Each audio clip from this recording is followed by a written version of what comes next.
आप इस युग की युवा हैं, पर ये चुनाव आपको सिर्फ इस देश में मिल रहे हैं, ये बात समझ लीजिए। दुनिया के कई दूसरे देशों में अगर आप कहते हैं कि आप चुन सकते हैं, तो आम तौर पर आप मारे जाएंगे। अगर आप मारे नहीं जाते तो आप हजारों अलग अलग तरीकों से परेशान किया जाएगा। हमारे पास कोई ऐसा धार्मिक संविधान नहीं है जिसे बदला नहीं जा सकता। यहाँ हमारे पास अलग अलग पुस्तकें हैं जिन्हें बदला जा सकता है, जिन पर बहस की जा सकती है, जिनके बारे में कुछ किया जा सकता है। रस्मों की बात करें तो रस्म कैसे बनाई गई? क्या आप रोज सुबह अपने दांतों को ब्रश करते हैं? मैं बस पूछ रहा हूँ, आप करते हैं? अरे ऐसा मत कीजिए, इसका मतलब है नहीं। तो हर दिन सुबह आप दांत ब्रश करते हैं? ये एक तरह की रस्म है, क्या ऐसा नहीं है? वाकई लोग कहते हैं सुबह की रस्में का मतलब है शिट, शावर और शेव। मैं नहीं करता, आप भी नहीं करते। तो जो कुछ भी आप रोज करते हैं, जरूरी नहीं कि पसंद से, पर आप वो काम करते हैं क्योंकि आपने तय किया है कि ये मेरे लिए अच्छा है। वो आपके जीवन में एक रस्म बन जाती है। दांत ब्रश करने की ये रस्म आपके जीवन में आई क्योंकि आपके माता पिता, शायद आपकी माँ ने इस पर जोर दिया था। जब आप इतनी थीं तो उन्होंने जोर दिया आपको अपने दांतों को ब्रश करना चाहिए। आप कहती हैं नहीं, मैं खाना चाहती हूँ। उन्होंने कहा नहीं, ब्रश नहीं तो नाश्ता नहीं। क्या आप अपनी माँ के आभारी हैं जिन्होंने संस्कार पर जोर दिया? हाँ या ना? उस समय आप चिढ़ गई थीं, मैं नाश्ता करना चाहती हूँ, समस्या क्या है, हर दिन ब्रश क्यों करूँ? पर अब आप खुश हैं कि वो आपके जीवन में ये संस्कार लाईं। ये मददगार है ना? कम से कम आसपास के लोगों के लिए ये मददगार है। तो इसी प्रकार अलग अलग कारणों से कई रस्में आईं। आध्यात्मिक शब्द का मतलब है आपको अंदर की ओर मुड़ना होगा। अंदर के रास्ते बहुत सारे नहीं हैं, सिर्फ एक ही है। ठीक है, आप ऐसे पहुंच सकते हैं, आप वैसे पहुंच सकते हैं, आप ऐसे पहुंच सकते हैं, पर भीतरी स्थान सिर्फ एक ही है। तो जब आध्यात्मिकता की बात आती है तो ये सिर्फ एक ही है, आपको अंदर की ओर मुड़ना होगा। जब धर्म की बात आती है तो शायद चुनाव होते हैं। जब रस्मों की बात आती है तो हाँ, चुनाव होते हैं। तो जब लोग सक्षम नहीं थे, हर कोई इतना काबिल नहीं था कि बस बैठकर ध्यानमग्न हो जाए, तब उन्हें सरल प्रक्रियाएं सिखाई गईं। मैं आपको एक घटना बताना चाहता हूं। कई साल पहले एक इंस्टीट्यूट था। इन दिनों मैं खुद को ऐसी भद्दी चीज़ों के हवाले नहीं करता। कई साल पहले एक इंस्टीट्यूट, जिन्हें लगता है कि वो साइंटिफिक हैं, चूंकि मैंने उनसे किसी चीज़ का वादा किया था और उन्होंने कहा हम आपके दिमाग की गामा वेव स्टडी करना चाहते हैं।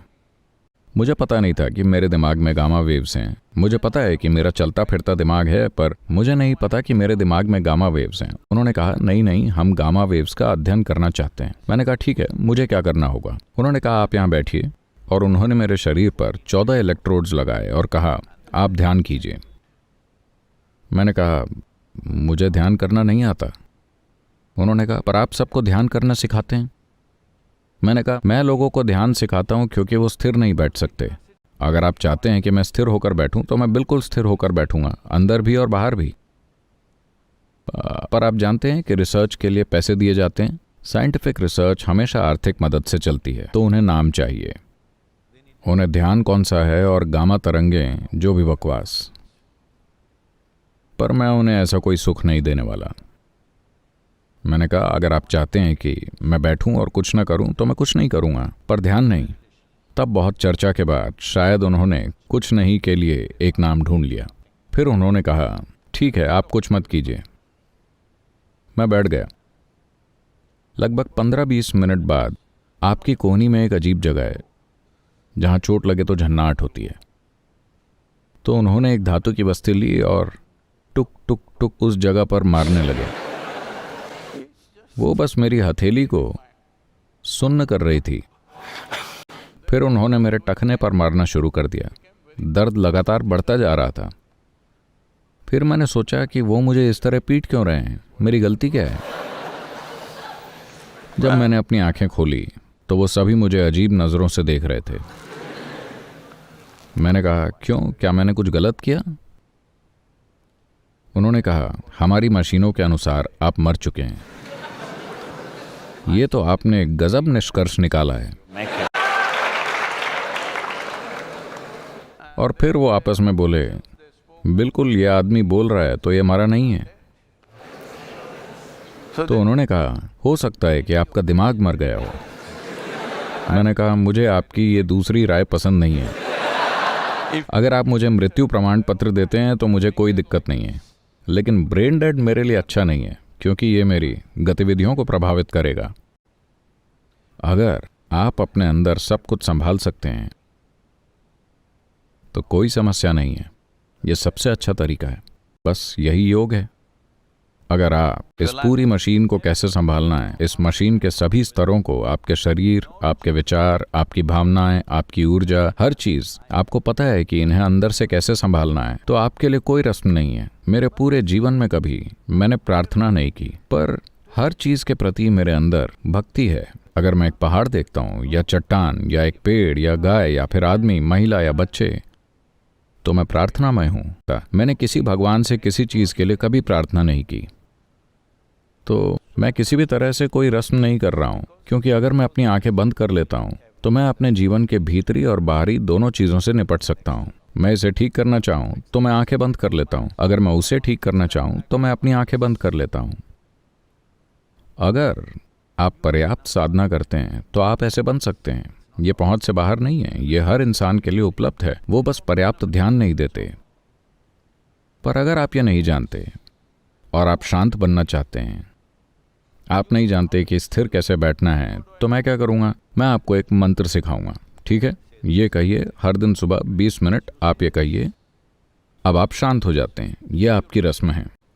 हर दिन सुबह अगर आप स्विमिंग करते हैं, यह आपकी रस्म बन जाती है। आपको अद्भुत लगा, वैसा कीजिए।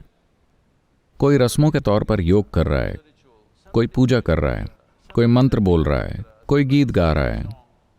अगर वो चीज़ें उनके लिए काम कर रही हैं तो किसी को क्या समस्या है? पर जो रस्में मैं करता हूँ आपको भी वही करनी चाहिए। ऐसा कुछ नहीं होता। कोई चीज़ मेरे लिए काम कर रही है तो मैं कर रहा हूँ। ये ज़रूरी नहीं है कि आप भी वही करें। पर अगर आप मुझसे पूछते हैं, मान लीजिए कि मैं हर दिन सुबह ओम नमः शिवाय का जाप करता हूँ, ये मेरे लिए काम कर रहा है। अगर आप मुझसे पूछते हैं, मुझे घबराहट हो रही है, मैं क्या करूँ? अरे आप ओम नमः शिवाय का जाप कीजिए, ये मेरी मदद कर रहा है। अगर आपको ये पसंद आता है तो आप भी करने लगते हैं, या आप कुछ और करते हैं। पर बात यह है कि इसे आपके लिए काम करना चाहिए। यही महत्वपूर्ण बात है। तो रस्में शानदार साधन थे जिन्हें एक तरह की समझ से बनाया गया था। एक अरसे के दौरान शायद उनमें थोड़ी बेईमानी आ गई है। एक अरसे के दौरान शायद वो कुछ लोगों के शोषण का साधन बन गए हैं। लेकिन एक सेब खराब होने पर पूरी टोकरी खराब नहीं हो जाती। हमें ये देखने में सक्षम होना होगा कि इसमें भ्रष्टाचार कहाँ है। उस भ्रष्टाचार को निकाल दीजिए और तकनीक का उपयोग कीजिए। हजारों सालों के जीवन में सभ्यता ने जो कुछ भी सीखा है, उन सभी चीजों को फेंककर ये मत सोचिए कि आप कल फिर से पहिए का आविष्कार कर लेंगे। हर कोई मनोचिकित्सक के पास लाइन लगाकर खड़ा हो जाएगा। ये जान लीजिए, आज मानसिक बीमारियों से पीड़ित लोग इतने हैं क्योंकि कोई भी ऐसी चीज नहीं बची जिसे हम आचार विचार कहते थे।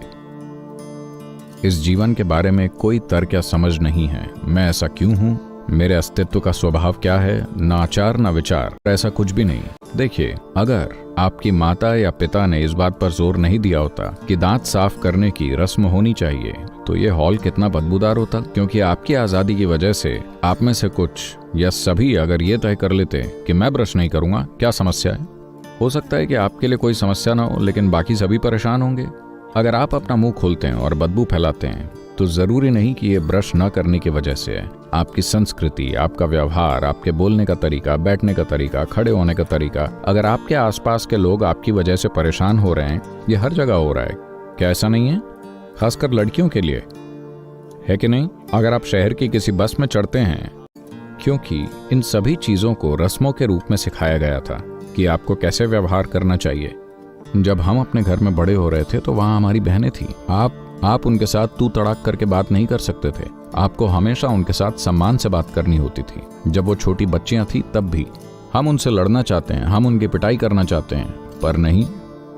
आपको लड़कियों के साथ एक खास तरीके से पेश आना होगा। जब आप ऐसे संस्कारों के साथ बड़े होते हैं तब आप सीखते हैं कि सड़क पर महिला के साथ कैसे बर्ताव किया जाए, वरना लोगों के व्यवहार को देखें। सबसे असभ्य। असभ्य का क्या मतलब है? संस्कृति की जरूरी रस्में उन लोगों में नहीं हैं, है ना? तो ये अलग अलग तरह की रस्में हैं, सामाजिक रस्में, आध्यात्मिक रस्में, धार्मिक रस्में। इससे फर्क नहीं पड़ता क्या ये आपके लिए काम कर रही है या नहीं कर रही। यही एकमात्र सवाल होना चाहिए।